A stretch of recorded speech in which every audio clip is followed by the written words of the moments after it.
देखो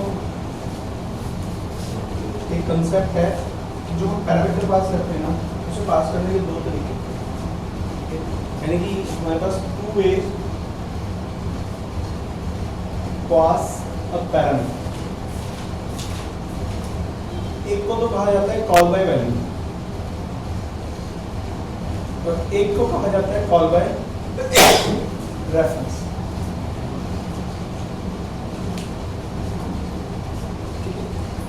call by value में क्या होता है, मान लो आपने एक फंक्शन बनाया जिसका नाम है स्वैप दे रहा हूं,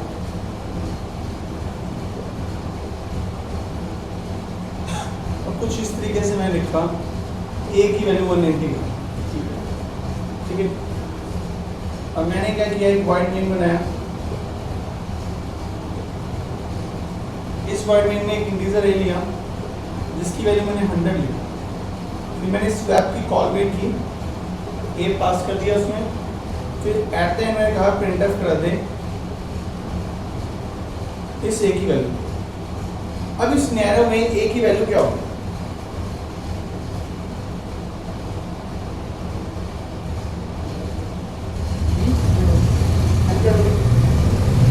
क्यों 190 है, जो नहीं बचे तो 190 आनी चाहिए या 100? तुम क्या कहते हो? 190 बस तीन रह गया है।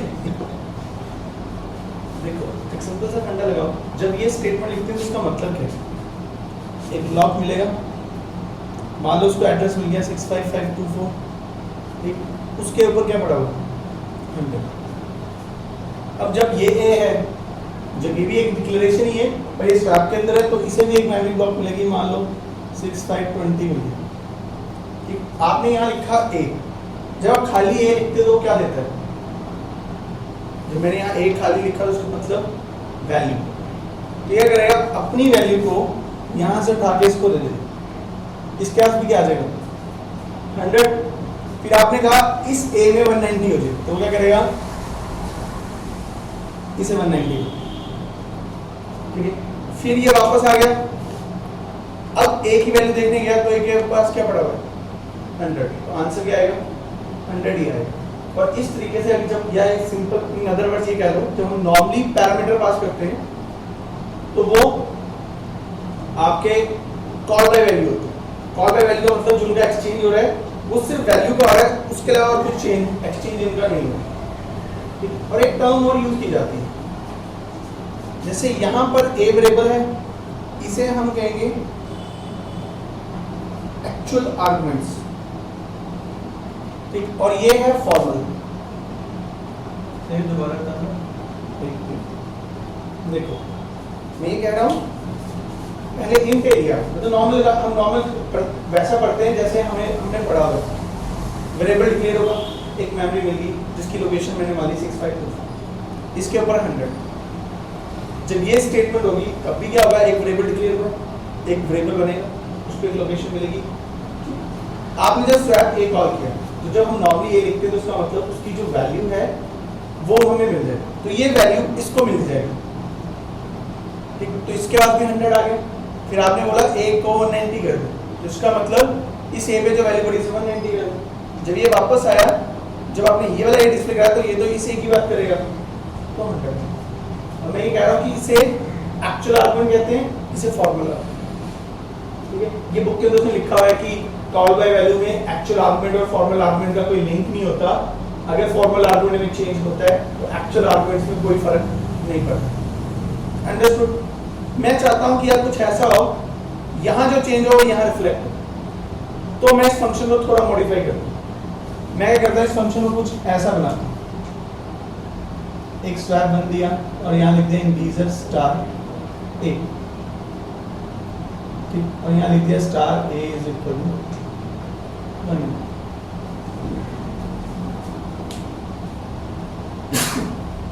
वैसे मैंने चेंज किया क्यों, मैंने पहले वहां एक नॉर्मल वेरिएबल रखा हुआ था, अब उस नॉर्मल वेरिएबल की जगह क्या रख लिया, एक पॉइंटर रख लिया। और पॉइंटर की कैपेबिलिटी क्या है, टू होल्ड द एड्रेस, यानी जब आप यहाँ पर इसकी जगह अब ये कॉल करो स्वैप 1 और अब आपने पॉइंटर का वैल्यू पास करनी है, तो पॉइंटर को कैसी वैल्यू देनी पड़ेगी? एड्रेस।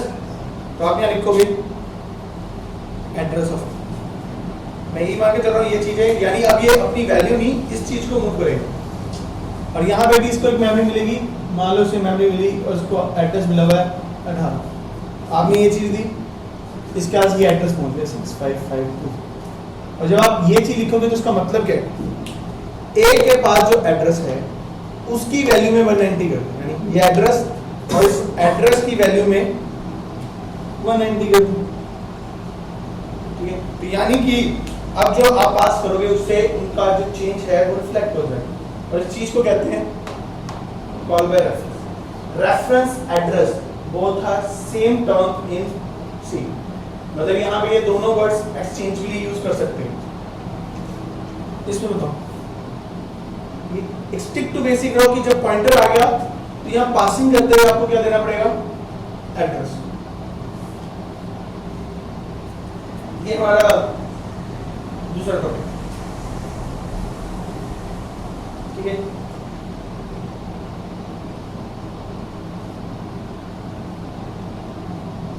तो जो इस चैप्टर का लास्ट टॉपिक है जिससे ये चैप्टर फिनिश हो जाएगा उसका नाम है रिकर्शन।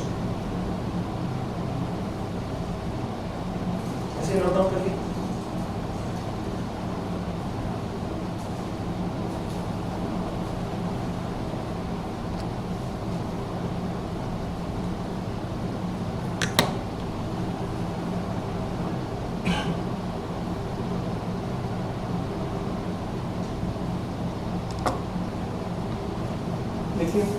अब देखो रिकर्शन बड़ा एक सिंपल सा टॉपिक है, एक सिंगल वर्ड में कंप्लीट हो जाएगा, और वो वर्ड ये है कि a function can call itself.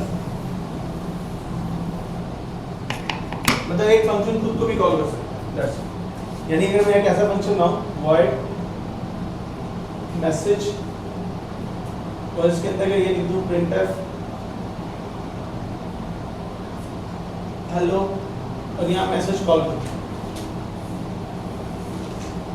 तो रिकर्शन की बात हम कर रहे हैं। रिकर्शन का मतलब अ फंक्शन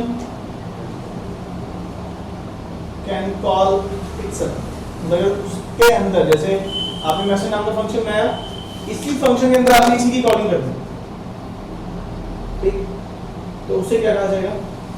रिकर्शन। रिकर्शन और लूप में काफी सिमिलरिटी है, लेकिन कुछ डिफरेंसेस भी हैं जो कि हमें पता करने चाहिए। जैसे लेट अस सपोज करो किसी ने मैसेज कॉल किया फर्स्ट टाइम, ये चला, हेलो डिस्प्ले हुआ, फिर मैसेज कॉल हो गया, मैसेज चला, हेलो आया, मैसेज चला, मैसेज चला, इस तरीके से क्वांटिटी एक चेन बन जाएगी। और ये कब तक चलेगा? ठीक है। तो सबसे पहला डिफरेंस एक लूप की तरह ही काम कर रहा है, बार बार एक ही काम रिपीट करे जा रहा है। लूप और उसमें डिफरेंस क्या है? लूप इनफाइनाइट हो सकता है, रिकर्शन भी इनफाइनाइट नहीं। रीजन हमने पढ़ा था कि फंक्शन कॉल किसमें मेंटेन होते हैं? स्टैक में, ठीक। जैसे मान लो ये स्टैक है, पहली बार मैसेज कॉल हुआ, उसने उसको प्रिजर्व करके रख लिया, अगले को प्रिजर्व कर लिया, अगले को प्रिजर्व, एक टाइम आएगा ये पूरी फुल हो जाएगी, और जिस टाइम स्टैक फुल होगी वो प्रोग्राम उसी टाइम बंद करके बाहर आ जाएगा। यानी कि स्टैक ओवरफ्लो, मतलब स्टैक जब भर जाएगी वो बाहर आ जाएगी। तो रिकर्शन कभी भी इनफाइनाइट नहीं होती, रिमेंबर दैट। एक डिफरेंस क्लियर है? मतलब ये लूप और रिकर्शन में नॉर्मली डिफरेंस पूछा जाएगा। एक ये भी डिफरेंस पूछा जाता है, दोनों में फास्ट कौन है? लूप फास्ट है या रिकर्शन फास्ट है?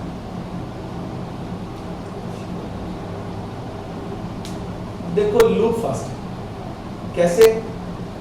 इसे चलाने के लिए कॉल स्टैक मेंटेन करनी होगी। कॉल स्टैक का मतलब थोड़ी मेमोरी हो, और जब ज्यादा मेमोरी लगेगी तो थोड़ा सा काम बढ़ेगा इसका, यानी हमेशा से हर चक्कर में पिछले वाले मैसेज को बचा के रखना, तो ये थोड़ा हैवी काम है, ठीक है।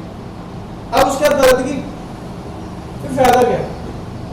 अब फायदा ये है कि कुछ जगहों पे आगे हमें प्रोग्रामिंग करते हुए जो रिकर्शन होती है, ठीक है, वो आपके प्रोग्राम लॉजिक को शॉर्ट कर देती है कंपेयर टू लूप। यानी लूप को ऑल्टरनेट है, तो किस सिचुएशन में जब आपको वो लूप लिखने में 60-70 लाइनें लिखनी पड़ रही हो, वहां पे रिकर्शन की 3 लाइनें ही उस काम को खत्म कर दो। तो उन सिचुएशन में इसको यूज किया। मतलब रिकर्शन ये लगा लो एक तरह का डेटा स्ट्रक्चर। अब ये डेटा स्ट्रक्चर क्या होता है? डेटा स्ट्रक्चर होता है, कई बार हमें ना प्रॉब्लम्स आती है और उन प्रॉब्लम्स को सॉल्व करने के लिए कुछ टेक्निक्स हैं, और उन टेक्निक में रिकर्शन एक बड़ी सॉलिड टेक्निक है जो हम नॉर्मली यूज करते हैं अचीव करने के लिए। ठीक है, तो रिकर्शन का ही है। तो लेकिन रिकर्शन का पंगा है, जैसे लूप मैनेज करने में दिक्कत आती है ना, वैसी रिकर्शन मैनेज करने के लिए भी दिक्कत आती है। क्योंकि इतने याद रखो, रिकर्शन कहाँ लग सकती है? उन फंक्शन में लग सकती है जहां जहां लूप लगा हुआ। तो जितने भी फंक्शन जितने भी आप कह रहे प्रोग्राम बनाओ या फंक्शन बनाओ जिसमें लूप आ गया, तो समझ लेना यहाँ पे फुल चांस है रिकर्शन के। अगर नहीं भी चाहता तो हम बना सकते हैं। तो सबसे पहले कॉल बाय वैल्यू और कॉल बाय रेफरेंस का देखते हैं।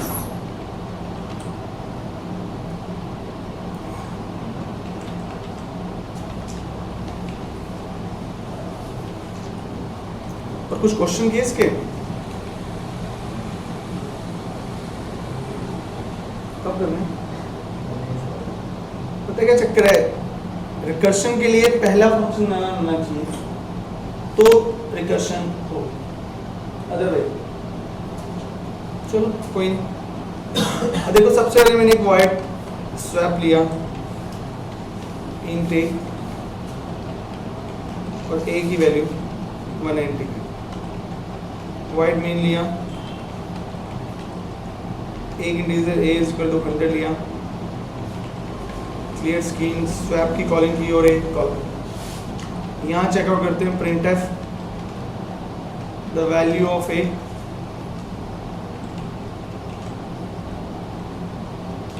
स्लैश n किया और यहाँ पे a display.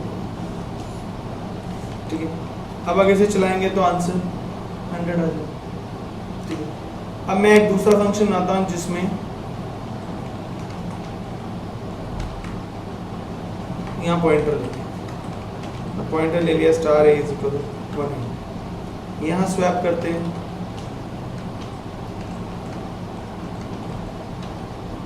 printf the value of a percentage slash a करते हैं, तो इस बार 190।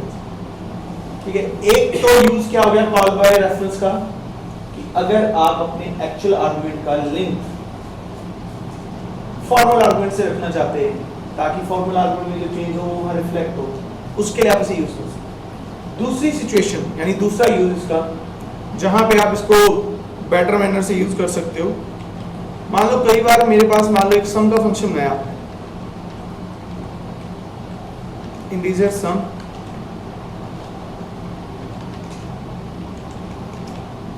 हमने ये लिया,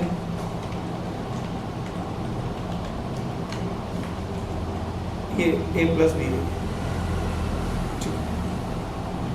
आपने एक इंटीजर आंसर लिया और एक आंसर बन गया। आपने कहा answer is equal to some, हमने वैल्यू डाल दी 4, ये वैल्यू, तो क्या आपने कर दिया printf आंसर, आंसर दिखा दिया। ये एक नॉर्मल फंक्शन है, मैं चाहता हूँ ये फंक्शन दो वैल्यू रिटर्न कर दे मेरे को। मैं यहाँ आता लिखता हूँ रिटर्न a माइनस, मैंने चलाया, एक वार्निंग आ रही। अब वार्निंग क्या आ रही है? अनरीचेबल कोड का मतलब ये जिंदगी में कभी भी चलते हुए यहाँ तक पहुंच नहीं सकते। क्यों? क्योंकि जैसी रिटर्न स्टेटमेंट आती है वो वहीं से बैक हो जाए। तो यानी मेरे पास इशू क्या है कि मैं एक ऐसा फंक्शन बनाना चाहता हूँ जिससे more than one values return. अब अगर मोर देन वन वैल्यूज मुझे रिटर्न करनी है तो मेरी टेक्निक या स्ट्रेटजी या काम करने का तरीका कैसे हुआ वो मुझे थोड़ा सा चेक आउट करना। तो यहाँ पे मैं हेल्प लेता हूँ, एक सम सब के नाम से एक फंक्शन है, इंटीजर ए लिया, इंटीजर बी लिया, एक इंटीजर स्टार सी लिया। मैंने क्या किया, एक रिटर्न टाइप रखी, एक रेफरेंस वेरिएबल ले लिया, तो और हमारा पॉइंटर ले लिया, इसमें तो डाल दिया a माइनस बी। और रिटर्न करवा दिया a प्लस बी। क्लियर? अब यहां पर जब आप इसे कॉल करोगे तो हम कैसे कॉल करेंगे? Answer is equal two sums up, यहां तो डाल दी वैल्यू और यहां मैंने डाल दिया एड्रेस ऑफ आंसर। अब देखो होगा क्या, इसका एड्रेस इसके पास है, अगर ये अपने एड्रेस पे पड़ी हुई वैल्यू में चेंज करेगा तो मींस वो वैल्यू कहां चेंज होगी? यानी अब ये फंक्शन एक साथ दो फंक्शनैलिटी करके पास ऑन करते हैं। तो यहां मिल देंगे आंसर,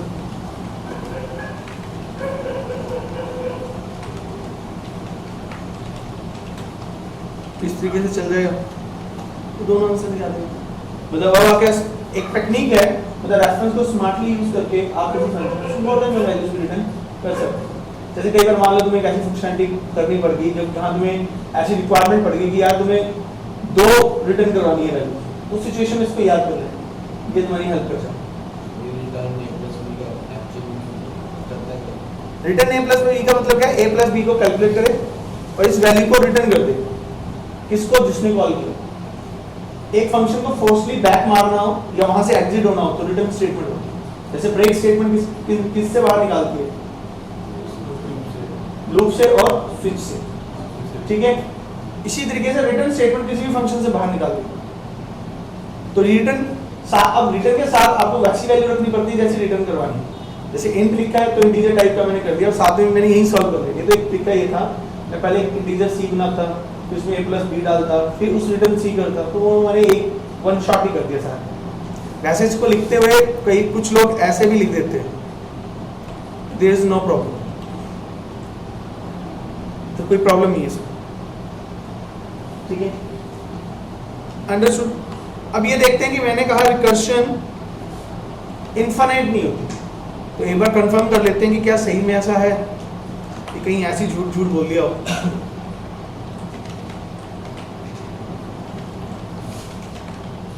देखो प्रोग्रामिंग में ना जितना ट्राई करोगे उतना बेटर है। मेरी बातों को भरोसा मत करना, कई बार मैं गलत बता देता हूँ, ठीक है। तो एक बार क्रॉस चेक किया करो कि जो बताया ऐसे इवेंट्स ला कर देखो कि एक्चुअल में वो वर्क करता है कि नहीं करता। मतलब जैसे वो कहते हैं लकीर या फकीर नहीं रहना, मतलब खुद भी मतलब चेकआउट करोगे तो तुम्हें बहुत चीजें मिलेंगी। कई बार हमें खुद ध्यान नहीं रहता कि ये भी चीज बतानी, वो चीज भी आ जाती। चलाया, खत्म हो गया ना। ऑल्ट F5 किया तो कोई मैसेज मुझे नहीं दिया, बस एक स्टेज के बाद आके फिनिश हो। यही काम अगर मैंने लूप में किया होता फिनिश। रीजन क्योंकि लूप में बनता क्या है, एक वेरिएबल ही तो रहता है मेमोरी में, काउंटर, वही चलता रहता है, तो रुकने का तो कोई बेनिफिट ही नहीं। अब बात आती है कि चलो इसको अब एक्चुअली इसके यूजर्स पॉइंट ऑफ व्यू से देखते हैं। एक बड़ा फेमस क्वेश्चन है, जहां भी तुम पढ़ोगे रिकर्शन का जो पेट क्वेश्चन है, पेट क्वेश्चन इन द सेंस अगर कोई भी पढ़ाएगा तो वो क्वेश्चन तो पढ़ाएगा ही पढ़ाएगा, वो है फैक्टोरियल निकालना, और वो आपकी बुक में भी सॉल्व किया। तो पहले तो वही पेट क्वेश्चन करते हैं, फिर बाद में दूसरे क्वेश्चन करेंगे जो एक्सरसाइज के लिए। स्ट्रेटजी बताता हूं, अगर तुम अपना रिकर्शन सॉलिड करना चाहते हो, पहला स्टेप आपको वो फंक्शन नॉर्मली आना चाहिए। अगर आपको नॉर्मली बनाना आ गया तो समझ लो आधा काम तो आपने कर दिया। मैं यहां आता हूं,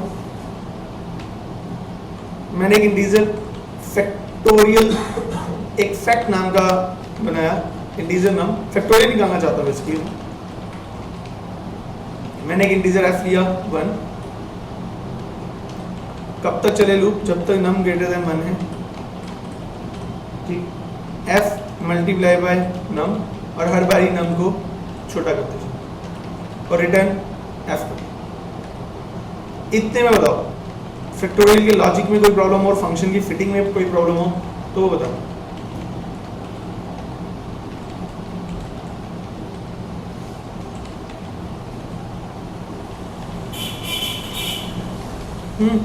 इतने लॉजिक तो वही है पुराने वाला, उसमें तो ऐसा कोई प्रॉब्लम नहीं हुई।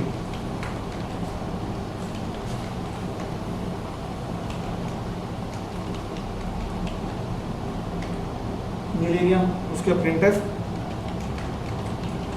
फैक्टोरियल ऑफ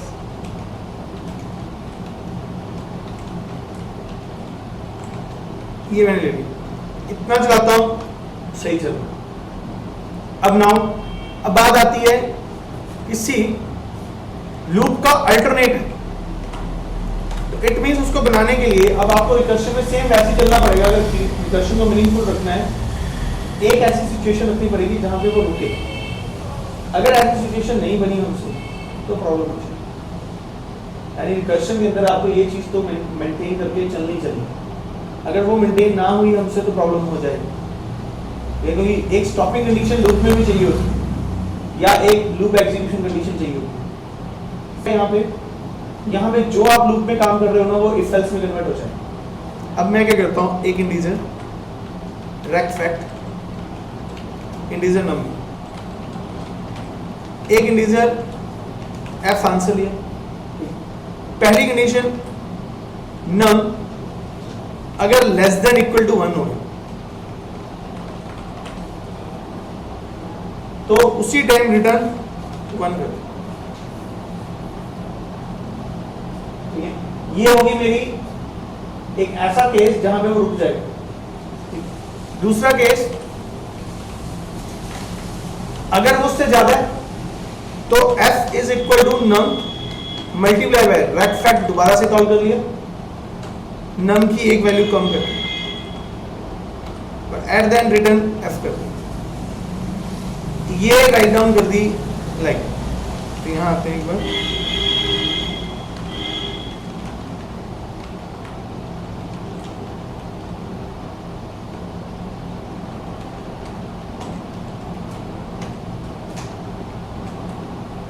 अब इसकी थोड़ी सी ना वर्किंग देखते हैं कि एक्चुअल में ये वर्क कैसे चलेगा।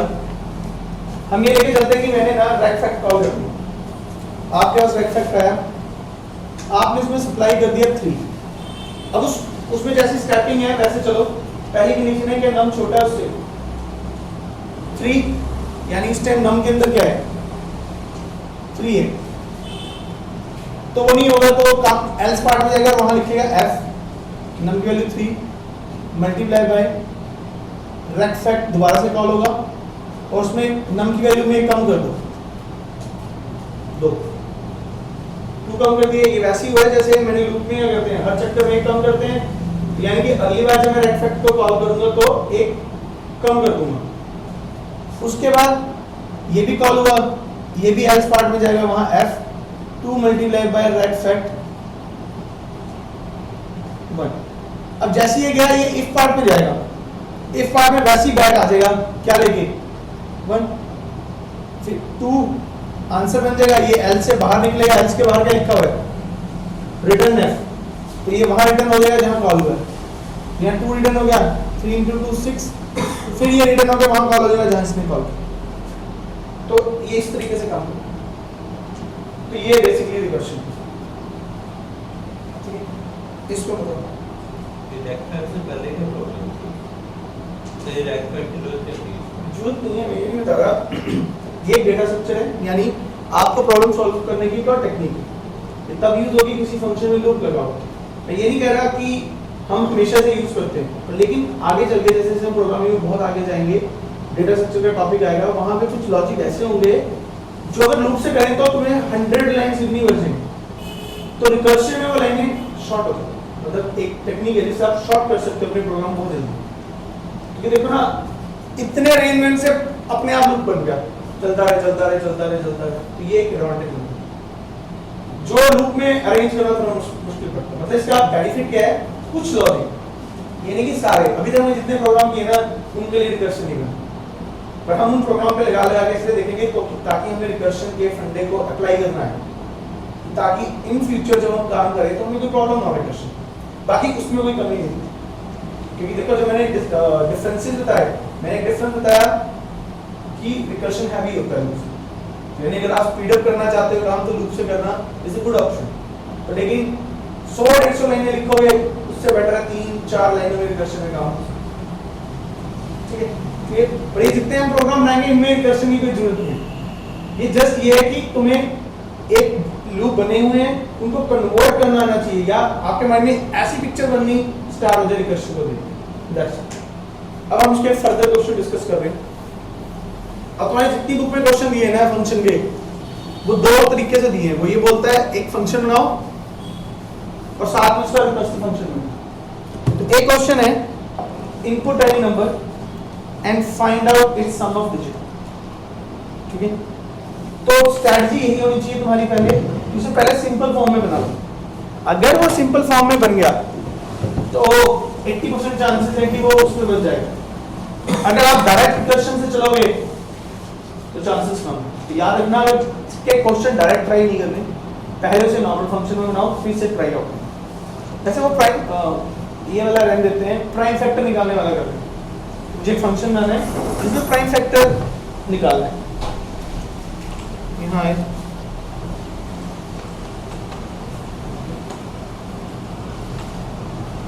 देखो, प्राइम फैक्टर फंक्शन के बारे में सोचो। प्राइम फैक्टर क्या करेगा? एक नंबर मांगेगा, यानी एक इनपुट होगा, दूसरा रिटर्न टाइप क्या होगी इसकी?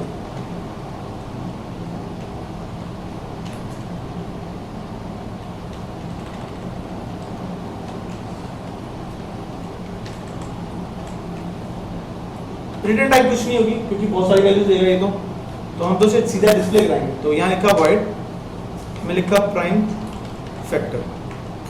लॉजिक बड़ा सिंपल से है, पहले मैं नॉर्मल तरीके से बता रहा हूँ। हम एक डिव लेंगे, इनिशियली से 2 देंगे। कब तक लूप चले? जब तक div less than equal to num है। स्ट्रैटेजी क्या होगी? अगर डिव ने एक बार भी उसे डिवाइड कर दिया तो हम प्रिंटफ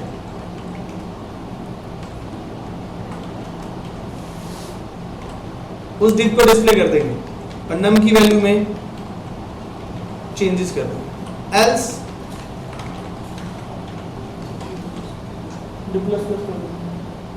इतना लॉजिक प्राइम फैक्टर दे देगा। और यहां में लिखा प्रिंटफ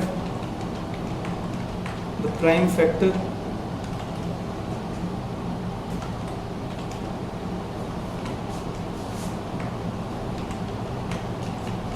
और यहां मैंने कॉल कर लिया प्राइम फैक्टर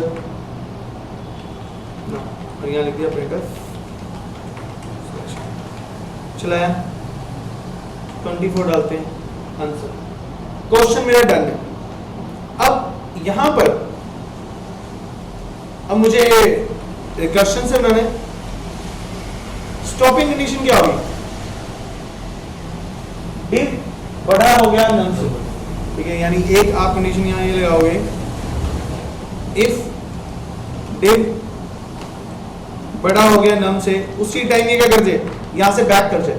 और जबरदस्ती वापस भेजना तो मैंने बोला था रिटर्न एक एग्जिट स्टेटमेंट की तरह काम करता है, यानी यहां से जबरदस्ती बैक हो जाए। बैक तो चलो हो गया। वो अब बात क्या आती है इसमें? अब फिर उसके बाद एक दो, ये तो तुम्हारा लूप बना गया और ये दो चीजें लूप के अंदर का पार्ट है। तो आप यहां लिखोगे एल्स इफ अगर नम मॉडुलस डिव 0 हो गया तो वैसे डिस्प्ले करा दो प्रिंटफ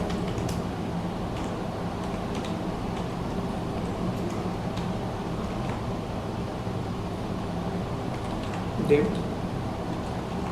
एल्स डिव की वैल्यू प्लस करके दोबारा कॉल करना रिकर्शन। नहीं, बात आती है अब इसमें पैरामीटर कितने पास करो? एक पास करूं, दो पास करूं? अब एक क्या की चीज है ना, अब सिचुएशन बड़ी डाइसी सी है। कई बार तो नम चेंज होके जाता है और कई बार डिव चेंज होता है।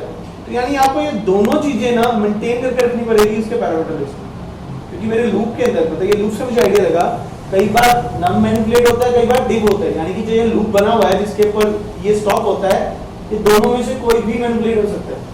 तो उस सिचुएशन को ध्यान में रखते हुए इसमें दो पैरामीटर पास होंगे, एक तो इंटीजर नम और इंटीजर डिव, ठीक। और जब आप यहां सप्लाई करोगे, आप नम में डिव कर दिया और कॉल कर लिया रेक प्राइम फैक्टर, नम की नई वैल्यू ओवर डिव, और यहां पे अगेन रेक प्राइम फैक्टर, नम की तो वही वैल्यू आगे मूव कर दे पर डिव की जो भी एक बढ़ा के भेजी है वो कर। इस तरीके से डन हो जाए। अब यहाँ आते हैं,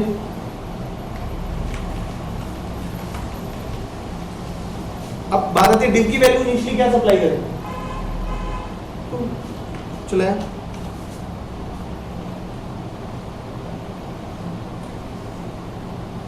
डन हो जाएंगे ये। तो इसे इस एस्पेक्ट से सोचो, तो एक पैटर्न थोड़ा बदलना है सोचने का, ये क्वेश्चन थोड़ा दिखना। यहाँ पे हमारा 5th चैप्टर फिनिश।